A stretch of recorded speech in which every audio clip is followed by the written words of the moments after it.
নমস্কাৰ আপোনালোক সকলোকে আমাৰ এই ইউটিউব চেনেল ষ্টাডি লেবলৈ স্বাগতম জনাইছোঁ।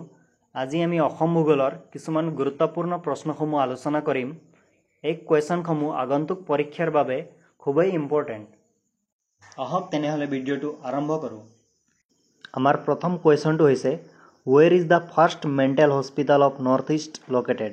উত্তৰ পূৰ্বাঞ্চলৰ প্ৰথমখন মানসিক চিকিৎসালয় ক'ত অৱস্থিত? ইয়াৰ শুদ্ধ উত্তৰ হৈছে তেজপুৰ।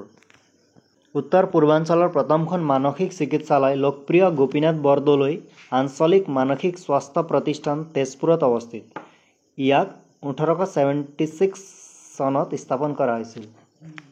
আমাৰ next question, Assam can be divided into how many division? অসমক ভূ-প্ৰাকৃতিক দিশৰ পৰা কেইটা উপত্যকাত ভাগ কৰা হৈছে?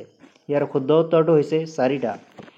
অসমক ভূ-প্ৰাকৃতিক দিশৰ পৰা 4টা উপত্যকাত ভাগ কৰা হৈছে আৰু সেইবোৰ হ'ল ব্ৰহ্মপুত্ৰ উপত্যকা, বৰাক উপত্যকা, কাৰ্বি মালভূমি আৰু বৰাইল আৰু দক্ষিণৰ পৰ্বতৰাশি। ব্ৰহ্মপুত্ৰ উপত্যকাত অসমৰ 72% অঞ্চল আগুৰি আছে। আমাৰ next question, what percentage of India's land area is covered by Assam? অসমে ভাৰতৰ মাটিকালিৰ কিমান ঠাই আগুৰি আছে? ইয়াৰ শুদ্ধ উত্তৰটো হৈছে অপশ্যন চি 2.4%। অসমে মাটিকালি হিচাপে ভাৰতৰ 2.4% আগুৰি আছে। অসম মাটিকালিৰ হিচাপে ভাৰতৰ 16 নম্বৰৰ ডাঙৰ ৰাজ্য। Next question, what is the largest district of Assam in terms of area? মাটিকালিৰ হিচাপে অসমৰ আটাইতকৈ ডাঙৰ জিলা কোনটো? ইয়াৰ শুদ্ধ উত্তৰটো হৈছে কাৰ্বি আংলং।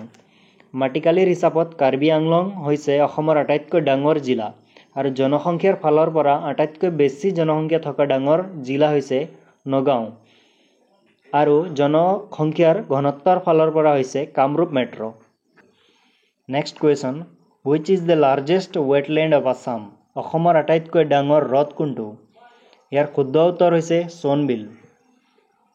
আমাৰ next question, what is the state fruit of Assam? অসমৰ ৰাজ্যিক ফল কি? শুদ্ধ উত্তৰটো হৈছে কাজি নেমু। ইয়াক ৰিচেণ্টলি অসম চৰকাৰে ৰাজ্যিক ফল হিচাপে ঘোষণা কৰিছে আৰু এই কুৱেশ্যনটো কাৰেণ্ট এফেয়াৰ্ছৰ ফালৰ পৰাও ইম্পৰ্টেণ্ট। নেক্সট কুৱেশ্যন হৈছে what is the state tree of Assam?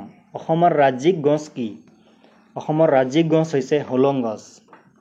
Next question, what is the state bird of Assam? অসমৰ ৰাজ্যিক পক্ষী কোনটো? শুদ্ধ উত্তৰটো হৈছে হোৱাইট উইংড উড ডাক অৰ্থাৎ দেওহাঁহ হৈছে অসমৰ ৰাজ্যিক পক্ষী। Next question, which city is known as the tea capital of Assam? অসমৰ চাহৰ ৰাজধানী বুলি কোনটো চহৰক কোৱা হয়? ইয়াৰ শুদ্ধ উত্তৰটো হৈছে যোৰহাট। যোৰহাটক অসমৰ চাহ ৰাজধানী বুলিও কোৱা হয়।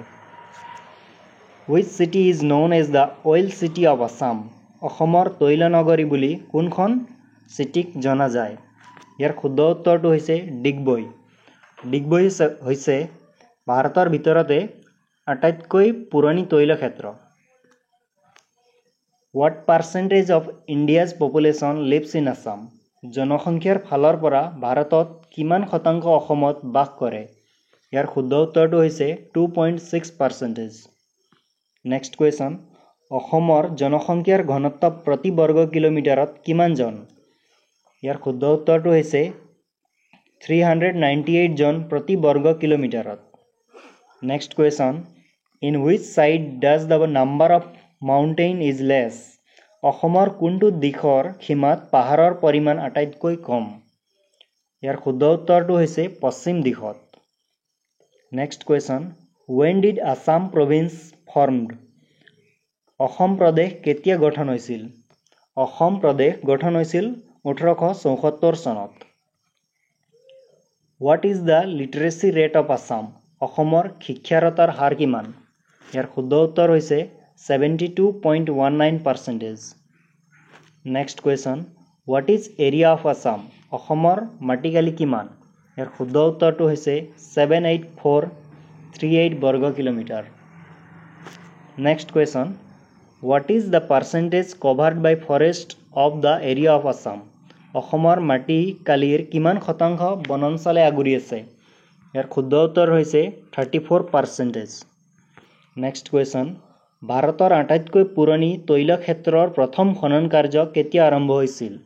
ইয়াৰ শুদ্ধ উত্তৰটো 1889 চনত আৰম্ভ হৈছিল। Next question, what is the largest highway of Assam? অসমৰ আটাইতকৈ দীঘল ৰাষ্ট্ৰীয় ঘাইপথ কোনটো? ইয়াৰ শুদ্ধ উত্তৰ হৈছে নেশ্যনেল হাইৱে 37। নেক্সট কুৱেশ্যন, জনসংখ্যাৰ ঘনত্বৰ ফালৰ পৰা আটাইতকৈ কম জনসংখ্যা থকা জিলা কোনটো? ইয়াৰ শুদ্ধ উত্তৰ হৈছে Dima Hasao. Next question, what is the only rain forest of Assam? অসমৰ একমাত্ৰ বৰ্ষাৰণ্য কোনটো? ইয়াৰ উত্তৰটো হৈছে দিহিং পাটকাই ৰাষ্ট্ৰীয় উদ্যান। With which state does Assam share longest boundary? অসমে কোনটো ৰাজ্যৰ লগত আটাইতকৈ বেছি সীমা স্পৰ্শ কৰে? ইয়াৰ শুদ্ধ উত্তৰ হৈছে মেঘালয়। মেঘালয়ৰ লগত অসমে আটাইতকৈ দীঘল সীমা স্পৰ্শ কৰে। Which is the cultural capital of Assam? অসমৰ সাংস্কৃতিক ৰাজধানী কোনটো? ইয়াৰ শুদ্ধ উত্তৰ হৈছে যোৰহাট। যোৰহাটক অসমৰ সাংস্কৃতিক ৰাজধানী বুলিও কোৱা হয়। In which district does Sri Surya Pahar located? অসমৰ কোনটো জিলাত শ্ৰী সূৰ্য পাহাৰ অৱস্থিত? ইয়াৰ শুদ্ধ উত্তৰ হৈছে গোৱালপাৰা জিলাত। Next question, which is the place of origin of the Barak river? Barak নদীৰ উৎপত্তি কোনটো? ইয়াৰ শুদ্ধ উত্তৰ হৈছে Manipur hill. Next question, what is the largest tribe of Assam? অসমৰ জনজাতিসকলৰ ভিতৰত জনসংখ্যাৰ বৃহৎ জনজাতি কোনটো? ইয়াৰ শুদ্ধ উত্তৰ হৈছে বড়ো। ধন্যবাদ। আজিৰ কাৰণে ইমানেই। আকৌ আমি লগ পাম নতুন ভিডিঅ'ত নতুন টপিকৰ সৈতে। আমাৰ এই চেনেলত আগন্তুক হ'বলগীয়া পৰীক্ষাৰ বাবে আমি আমাৰ চেনেলত বিভিন্ন প্ৰয়োজনীয় কুৱেশ্যনসমূহ আলোচনা কৰি থাকিম। গতিকে এই আপডেটসমূহ পাই থাকিবৰ কাৰণে আমাৰ চেনেলক লাইক, শ্বেয়াৰ আৰু ছাবস্ক্ৰাইব কৰিব নাপাহৰিব। ধন্যবাদ।